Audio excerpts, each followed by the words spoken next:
of MI or NSTEMI is a kind of the older terminology. All right, this one's important. So pay close attention to this syndrome. This can really help you and help your patients in the field. And I will tell you locally here, this is one of our non uh, atypical um, 12 lead patterns for an MI that will activate the cath lab. And it's something called Wellens syndrome. And Wellens syndrome is um, a, a pattern that is seen in patients that have had some type of symptomatic cardiovascular symptoms, chest pain, weakness, shortness of breath, that kind of thing. And they sit down and rest, and that pain goes away. And we're like, okay, it's just angina and you're better now. Okay, we don't do much for them. We take them to the hospital maybe. But on the 12 lead, in these patients where they've had pain and now at rest, that pain is resolved, and they have this particular pattern. There's two. There's Wellens A and Wellens B. So we have A and B. And what the pattern we're looking for in Wellens A is this biphasic um, ST segment in leads V2 and V3. So upright, positive, negative, V2 and V3 ST segment. No ST elevation, but we have a biphasic T wave pattern. Then Wellens B is T wave inversion, deep T wave inversion in V2 and V3. And either one of these should be this should be transmitted to the hospital, and you should tell them that you're seeing the patient presentation was pain, now resolved, and they have a positive Wellens in V2 and V3, and transmit that EKG. And I will tell you locally, this is one that they will activate the cath lab for because this can be critical stenosis of that left anterior descending artery. So we have our circumflex, right, left main, and then here's our LAD, this main artery going down. That critical stenosis of this artery, meaning narrowing of that artery. So as soon as we ask the heart to do something like shovel snow or patient goes on a jog, I could tell you a story. My brother-in-law had this, and he it was like a professional endurance athlete most of his life. He competed with Lance Armstrong in cycling in college. He's like runs 6 to 14 miles a day, swims in the ocean every day, like the healthiest person I know. And he's about 50 years old, and he started experiencing like just difficulties on his normal run when he would go out where it would normally be a very easy run for him. He was not able to complete the run, was feeling exhausted, and started having some chest pressure, but then it would go away when he would be at rest. This went on for like weeks.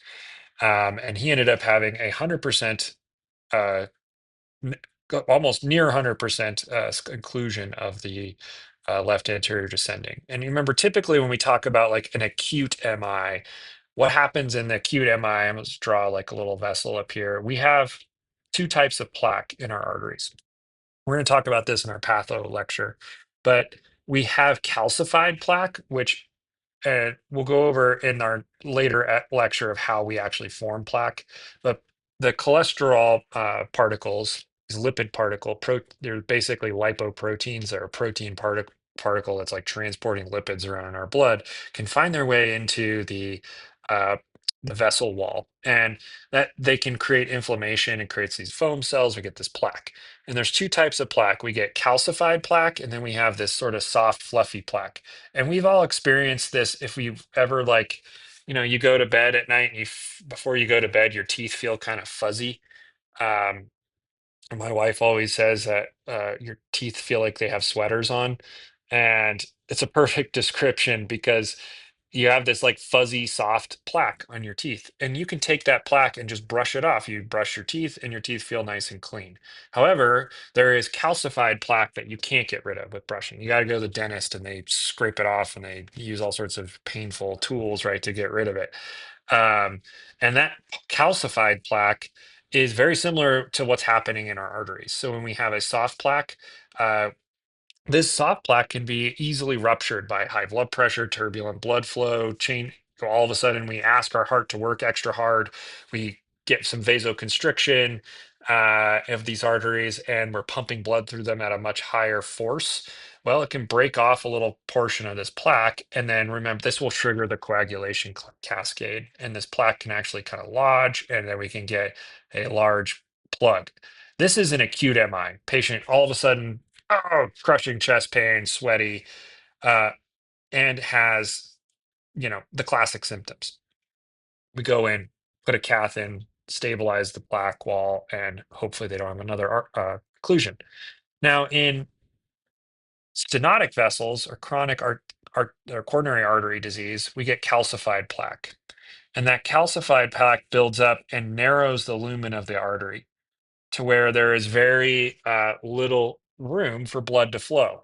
And at rest, that blood flows pretty well. And then we all of a sudden go on a run or go on a bike ride or shovel some snow or walk up some steps or whatever it is.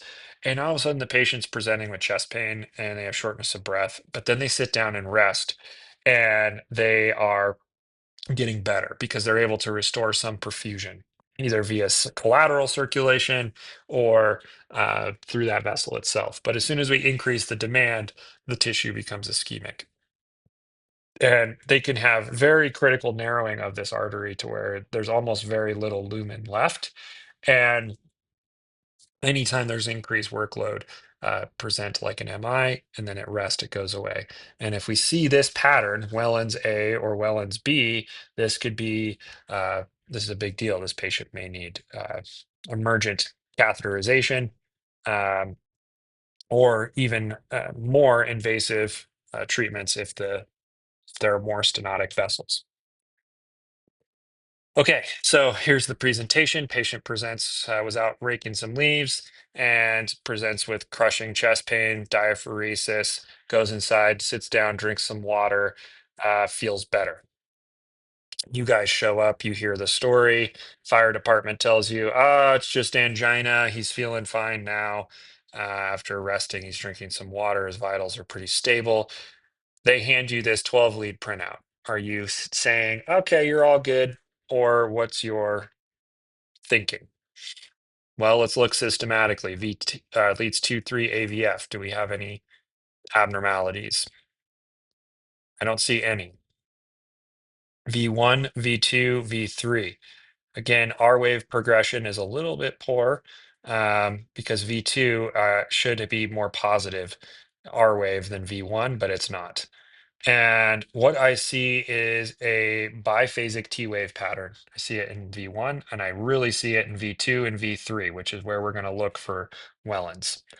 So this already is setting off Wellens A to me. And with the patient presentation of pain that resolved with rest, now we have Wellens pattern. This should be transmitted, and hopefully the cath lab could be activated. Here's a pre-hospital Wellens syndrome. So let's see. We have this ST segment elevation initially on this 12 lead up top, and I don't see any. There's no Wellens here, but I do see septal anterior uh, elevation, or anterior-septal is how we would say that. And so patient has rest, gets some treatment, and they have no pain now. And now we see in V2 and 3, or V2 and V3, the biphasic T wave pattern. So here's that classic Wellens syndrome. Okay, we kind of touched on this in the first lecture with the left bundle branch block, but here we're going to look at actually finding Sgarbosa's criteria. This one is less, I would say a lot of cardiologists don't put a ton of weight into Sgarbosa's, but it's important to understand because if you do see any of these abnormalities, particularly concordant ST changes in any lead or ST depression in the anterior septal leads, we can think this bundle branch block could be an acute disease. We can also apply Sgarbosa's to a paced rhythm because paced rhythms present sort of like bundle branch blocks. They are wide. and they present with ST changes. Usually discordant changes. You'll see it is fairly common to see discordant changes with paced rhythms. It's normal. Same with left bundle branch blocks. We should see discordant changes. Those changes should be less than 25% of the S wave.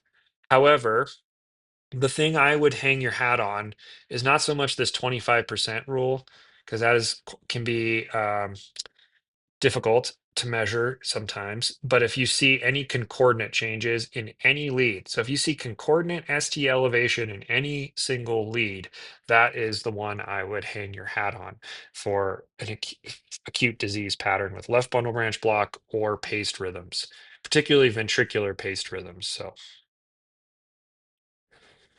okay. So here we see widen QRS. So let's go look at V1. And I'm seeing a kind of wide, ugly, negative pattern. And if I go to V6, I kind of have that cleffing of the QRS complex. So this tells me likely a left bundle branch block. And it's also a paced rhythm. It's not a bundle branch block. Sorry, I missed that. There's pacer spike waves every complex here. So this is not a left bundle branch block. It kind of looked like one, but I missed the pacer spikes. So pay attention. These vertical lines are pacer spikes. And so this is a paced rhythm, similar looking to a left bundle, but obviously left bundle branch blocks don't have a pacer firing. So that's what we're looking at. So let's say the patient's presenting with chest pain. Do we turn their pacemaker off? With the magnet? No, we want to keep that going if they need it. However, do you see any concordant ST changes?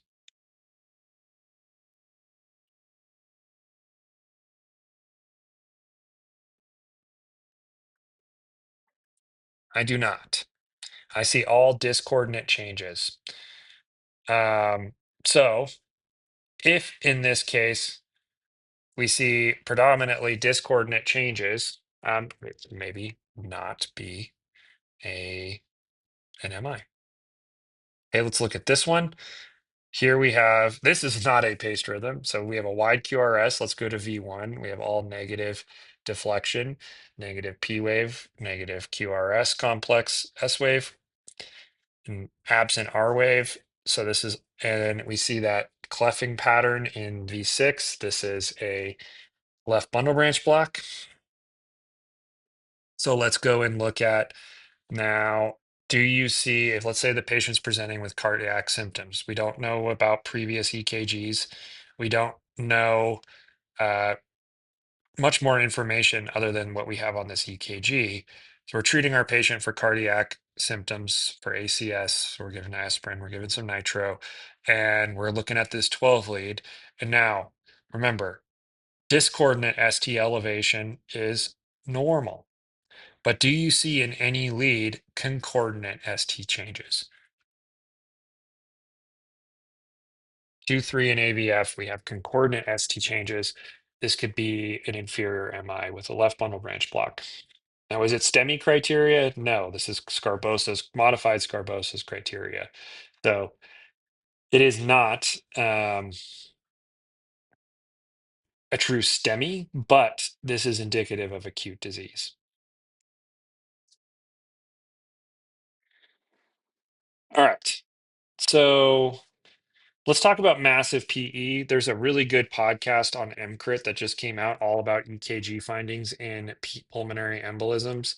And these can be tricky. Um, is an EKG the gold standard in a pulmonary embolism? No.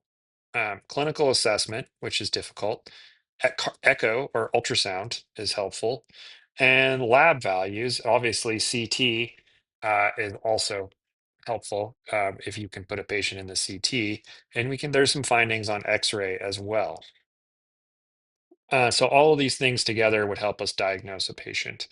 But on the EKG, there are some findings for massive PE that we should look for. And so predominantly we look for T wave inversion in V1 and lead 3. And there is a pattern that I will tell you guys about. I just had to look it up.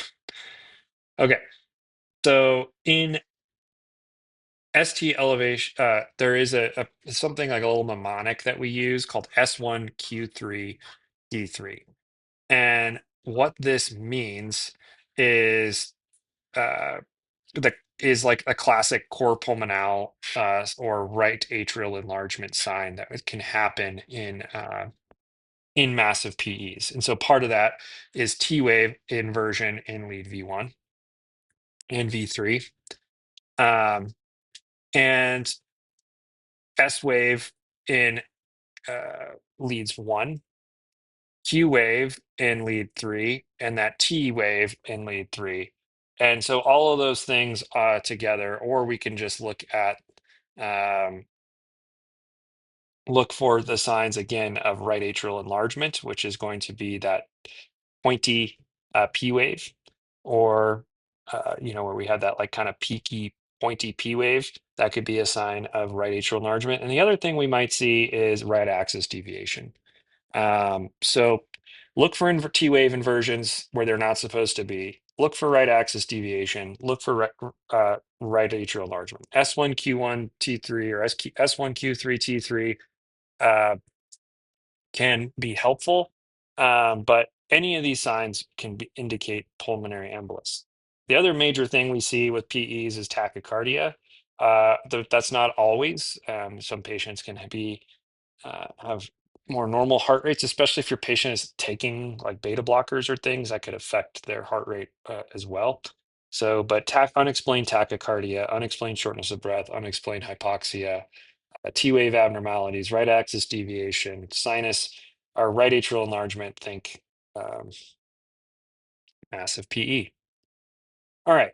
I want to get into some electrolyte disturbances on 12 leads because these are going to be really helpful in your assessments.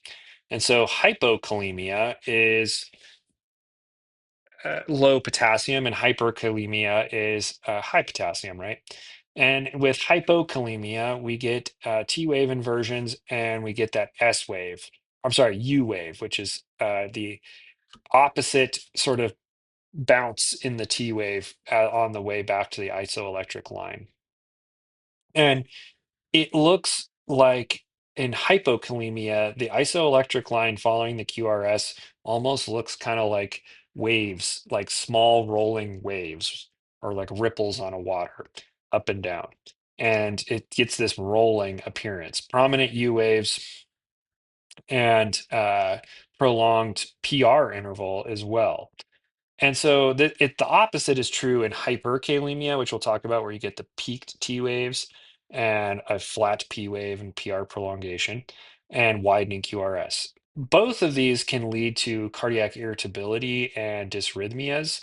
Generally, hyperkalemia becomes more emergent more quickly. Hypokalemia can become very problematic, but it tends to need to be pretty severely low. Everyone's that's had like stomach and viruses where you've been throwing up for hours and hours and hours and maybe had some diarrhea, you've experienced probably some hypokalemia without even knowing it. So some other things that we see with low potassium is uh, what can look like a prolonged QT interval from the Q wave to the T wave as well, which is actually caused by that U wave. So here's an example of hypokalemia. You can see the isoelectric just kind of looks like rolling water. That's the best way I describe it. But if we look at, it looks like a prolonged QT, but it's actually a prominent U wave, prolonged PR interval a little bit. And the QRS is spared, it's not widened in this pattern. And this can deteriorate into cardiac dysrhythmias like VFib and VTAC. Uh, Again, usually at very low levels of potassium. So one rhythm we can see is something called uh, uh, torsades is where we have prolonging of the QT interval, followed into a ventricular tachycardia, which is polymorphic. And polymorphic VTach is where you have changing amplitudes of the ventricular beats. And this is often associated with low magnesium. However, it's also part of sodium channel blocking medication toxicity and severe potassium deficiency.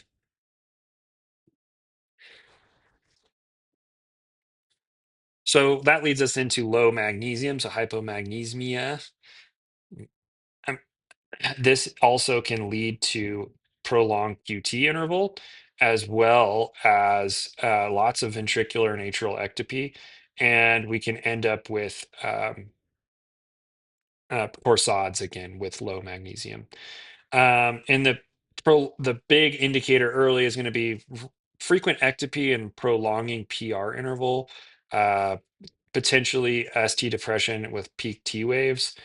These are uh, indicative of low magnesium. Hypermagnesemia is a high magnesium level, and there's varying levels. Where greater than 4 is where we start to see hyporeflexia and hypotension, and this is what we need to be concerned with in the administration of magnesium, especially if we're doing a continuous infusion, to monitor our patient for these signs of high magnesium or magnesium toxicity. As magnesium increases, it can cause coma and paralysis of the muscles, particularly respiratory paralysis. And as far as the EKG goes, we see similar to hyper K uh, again, or I'm sorry, hypo K, which is increasing the PR interval and QT interval, prolonged QRS, so widening QRS, and some peak T waves, flattened P waves, and also eventually at severe toxicity, complete AV blockade and asystole.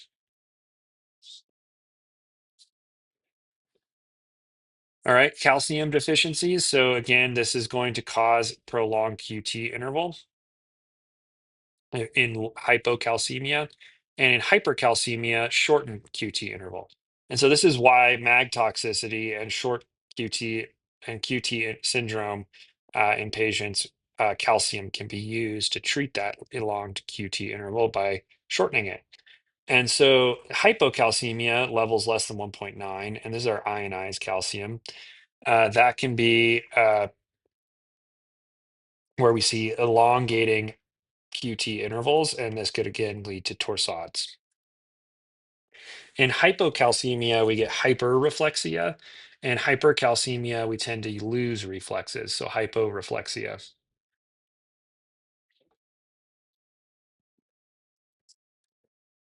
Okay, so with this 12 lead, all things appear fairly normal, but what I do see is a very long QT interval.